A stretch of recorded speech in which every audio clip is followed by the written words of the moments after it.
Good morning, everybody. I'm going to take you with me and show you how I maintain a schedule for my children doing virtual learning, how I maintain everything and get things done. So right now we're waking up and then I have my kids go to the kitchen. We have a very strict schedule and we follow it every day. Right now, everybody is on Zoom in school, and my little one, he has a pre-K curriculum that he does as well. Let it eat worms. Grandma, freaking mango.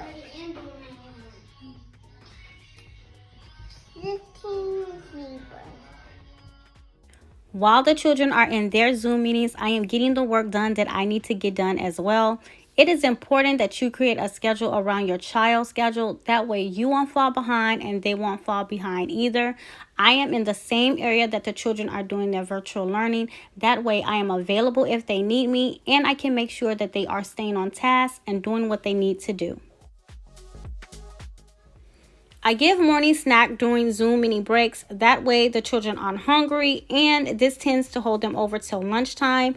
I recommend giving your child a snack in between breaks. That way they can stay focused and alert and not focus on having an empty tummy. While the children are back in their Zoom meetings, I'm going to go ahead and start preparing lunch. I recommend that you create a menu for the week of things that are easy to prepare and cook. That way, you already know what you're going to be making that day, and you know what you need to shop for the following week. This way, your children are not just grabbing junk food to eat, and they have something nutritious to eat for lunch, which is going to help them with learning and staying on task.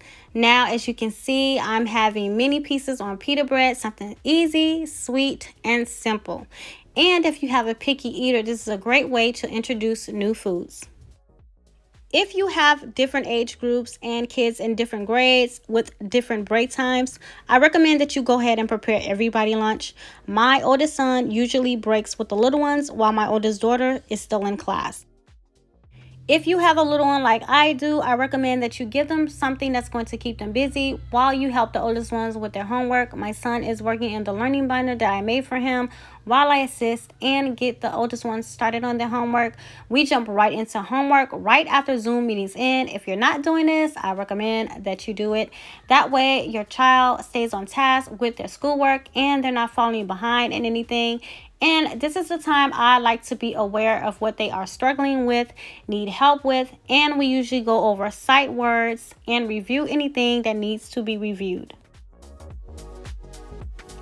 Here I am preparing our outside play bag. I take water, disinfectant wipes, hand sanitizer, and a light snack in case someone gets hungry while we're outside or on the playground.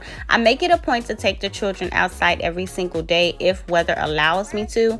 Now I do follow the Childcare weather watch chart. This chart is super easy to use. All you have to do is Google what the temperature is going to be in your state that day.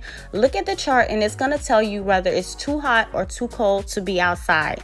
You can find this chart by Googling it, asking your local school, or feel free to stop in any local daycare and ask them to print you off one. I just Google mine. That was the easiest way for me.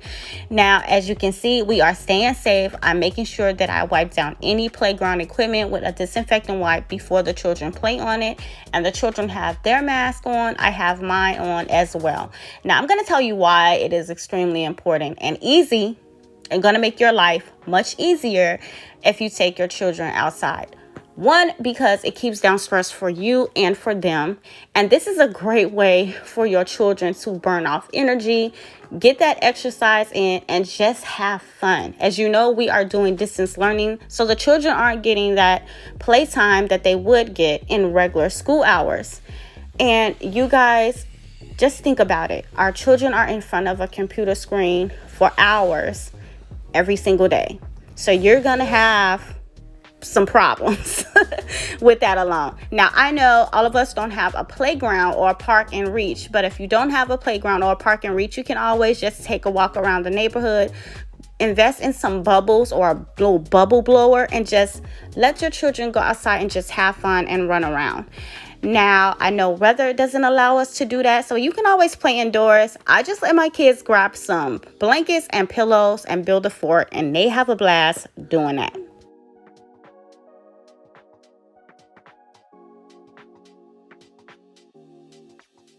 Okay, we are back from the playground. As soon as we walk in the door, I make sure that everyone washes their hands. I recommend that you go to the closest sink that's in your house or your apartment. Mine is in the kitchen. I'm just going to make sure everybody's hands are getting washed. I make my kids count to 20 while they're washing their hands, and I count to 20 as well. We're just going to go and wash our hands and get ready to have snack. I usually sit down with them and have snack with them, and we talk about how much fun they had on the playground and where they want to play tomorrow, which is usually the playground. Right here, I am preparing dinner. Tonight was a kid choice. We're having beef hot dogs and french fries. In the next clip, we are going to be getting ready for bed. The kids are going to brush their teeth, get their showers in, and any hair that needs to be combed are going to be combed for the next day. Thank you guys for watching. See you in my next one.